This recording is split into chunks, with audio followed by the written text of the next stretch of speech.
ក្មេងប្រុសរើសអេចចាយបានរើសទូរស័ព្ទមួយគិនដោយចៃដន្យពេលបើកមើលឃើញថាវាអាចប្រើបានអ្វីដែលចម្លែកនោះគឺក្នុងទូរស័ព្ទមានកម្មវិធីតែមួយគត់គឺកម្មវិធីគូស្ថានីយ៍ប្រាប់សញ្ញាអ្នកមានគាត់ក៏ចុចចូលដោយចង់ដឹងក្នុងកម្មវិធីនោះបានប្រាប់ថាបុរសម្នាក់ដោយសាររកឃើញថាមិត្តស្រីក្បត់ខ្លួននិងបោះចោលចិញ្ចៀនភ្ជាប់ពាក្យរបស់គេនៅឯកន្លែងទិញអេចចាយក្នុងសង្កាត់កុងហ៊ូចាំបន្តិចនេះមិនមែនជាកន្លែងទិញអេចចាយសង្កាត់កុងហ៊ូទេមួយសន្ទុះក្រោយបុរសស្លៀកឈុតអាវធំម្នាក់ក៏ដើរចូលមកគាត់បានជេរប្រតិចរួចបោះចោលចិញ្ចៀនមួយវងក្មេងប្រុសនោះបើកមើលឃើញថាវាមានដាំពេជ្រតូចមួយ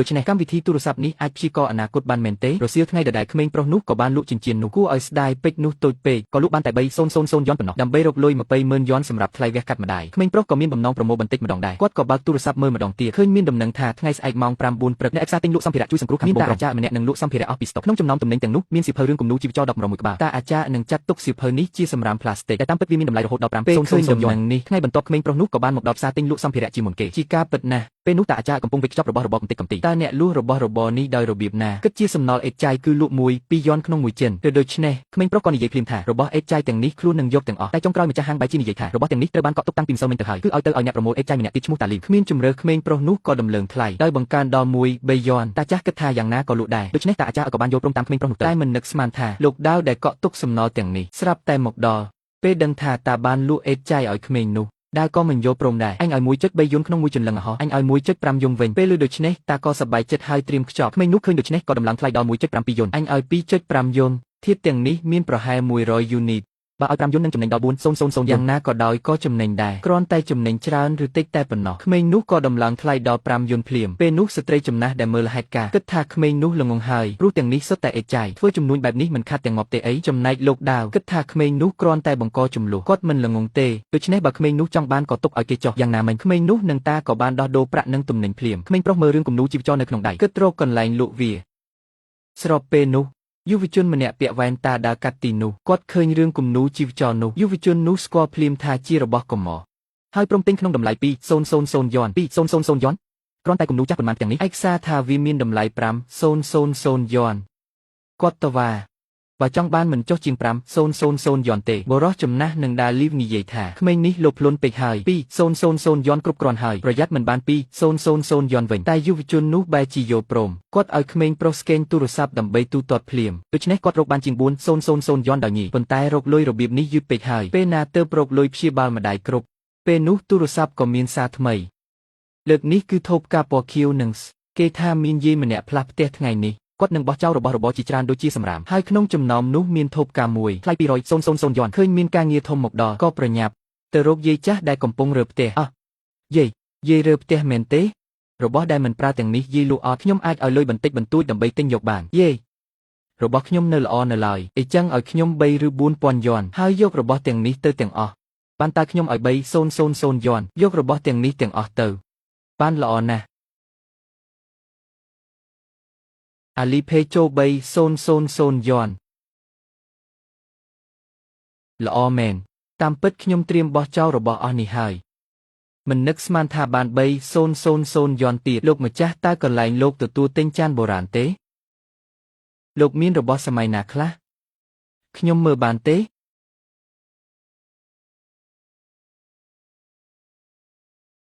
នេះជាកុលាបខៀវសម័យឈីងច្បាស់លាស់គឺសម័យឈីងកណ្ដាលពិតជាកុលាបខៀវសម័យឈីងមែនណែក្មួយតើក្មួយយករបស់នេះមកពីណារបស់ចាស់ដែលទុកត្រូវការលុយបន្ទាន់ដូច្នេះទើបយកវាមកលក់ប្អូនប្រុសខ្ញុំដឹងថាមួយថ្ងៃក៏លេខសុំវិញខ្លួនលឺតែពាក្យថាធាត់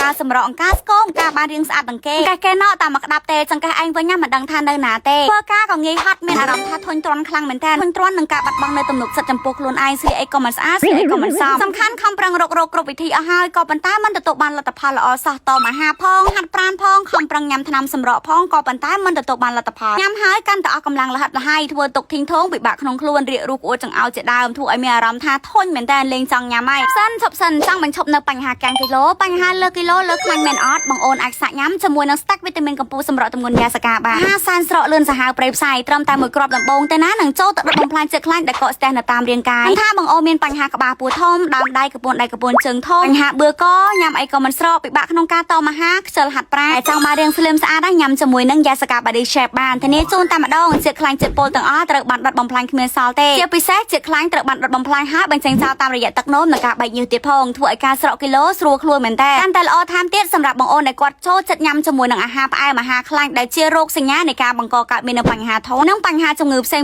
ៗគឺវាជួយកាត់បន្ថយនៅចំណង់អាហារផ្អែមនិងអាហារខ្លាញ់ជួយឲ្យយើងញ៉ាំតិចក៏ប៉ុន្តែអាចឆ្អែតបានយូរម៉ោងសម្រួលដល់បញ្ហាកាពះពោះវៀនយ៉ាសកា Body Shape ជួយឲ្យការស្រកគីឡូរបស់បងដល់គោលដៅតែម្ដងចង់ស្រកប៉ុន្មានគីឡូក៏បានដែរឲ្យតែដាក់គោលដៅឲ្យបានច្បាស់មកព្រោះយ៉ាសកា Body Shape ស្រកលឿនសាហាវមែនតើត្រឹមតែមួយប្រអប់ដំបូងទេណាស្រកពី3ទៅ8គីឡូស៊ីផុយតែម្ដង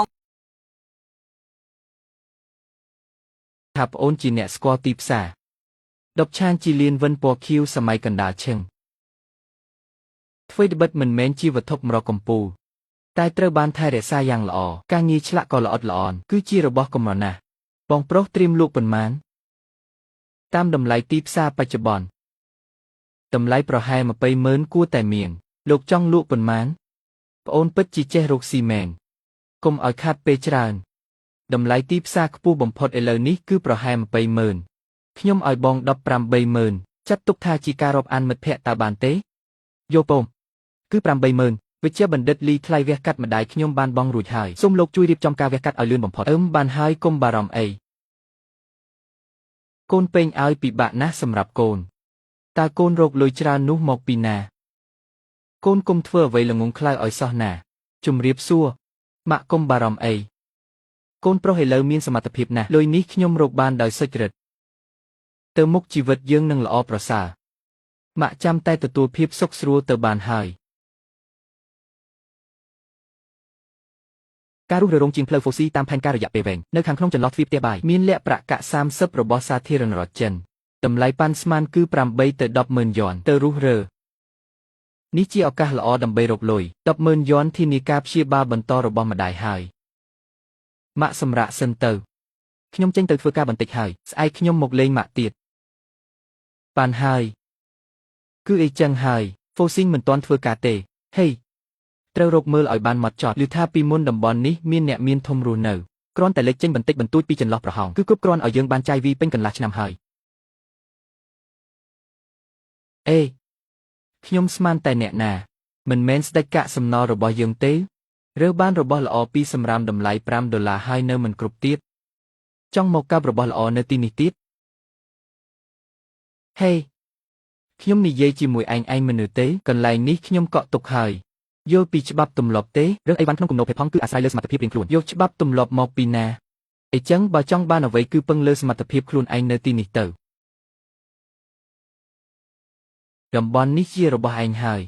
រើសទៅយឺតមិនដឹងថាអាចរើសបានតែវីសប៉ុន្មានទេ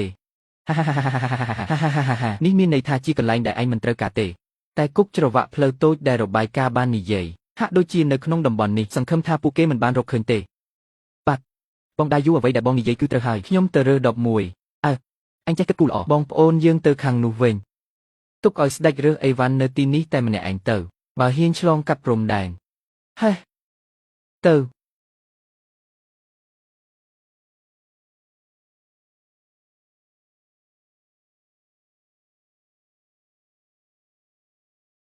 ក្មេងល្ងងរបស់បងលាវពិតជាកំពុងរត់នៅទីនេះទុកឲ្យវាវត្តទៅបើវារត់ចេញបានដោយមានទុកតាមាសគឺវាពិតជាខ្លាំងហើយលើកមុនវាធ្វើឲ្យអញបាត់បង់មុខមាត់លើកនេះមើលវាបង្ហាញភាពអាម៉ាស់ម្ដងទៀត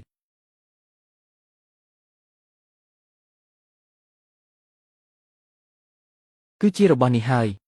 ល្អហើយគាត់មិនបានរកនៅចង្ក្រានទេ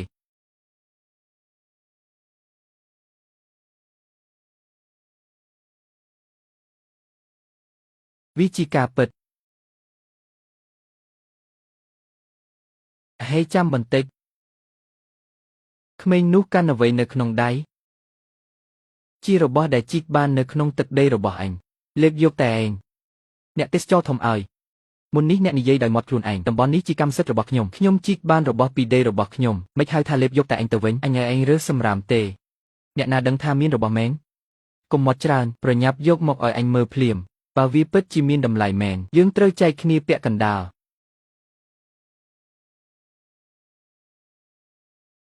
រឿងបន្ទាប់កាន់តែអស្ចារ្យសូមចុច ចេះពីថាមួយថ្ងៃកលេចជុំវិញខ្លួនលើតែពាក្យថាធាត់ការសម្រក់អង្ការស្គងការបានរៀងស្អាតទាំងគេគេណោតាមមកក្តាប់ទេចង្កេះឯងវិញមិនដឹងថានៅណាទេធ្វើការក៏ងាយហត់មានអារម្មណ៍ថាធុញទ្រាន់ខ្លាំងមែនតើធុញទ្រាន់នឹងការបាត់បង់នៅទំនុកចិត្តចំពោះខ្លួនឯងស្អីអីក៏មិនស្អាតស្អីអីក៏មិនសមសំខាន់ខំប្រឹងរកគ្រប់វិធីអស់ហើយក៏ប៉ុន្តែមិនទទួលបានលទ្ធផលល្អសោះតមអាហារផងហាត់ប្រាណផងខំប្រឹងញ៉ាំថ្នាំសម្រក់ផងក៏ប៉ុន្តែមិនទទួលបានលទ្ធផលញ៉ាំហើយកាន់តែអស់កម្លាំងលហិតលហើយធ្វើទុកធីងធងពិបាកក្នុងខ្លួនរៀករូសក្អួតចង្អោរជាដើមធ្វើឲ្យមានអារម្មណ៍ថាធុញមែនតើលេងចង់ញ៉ាំហើយ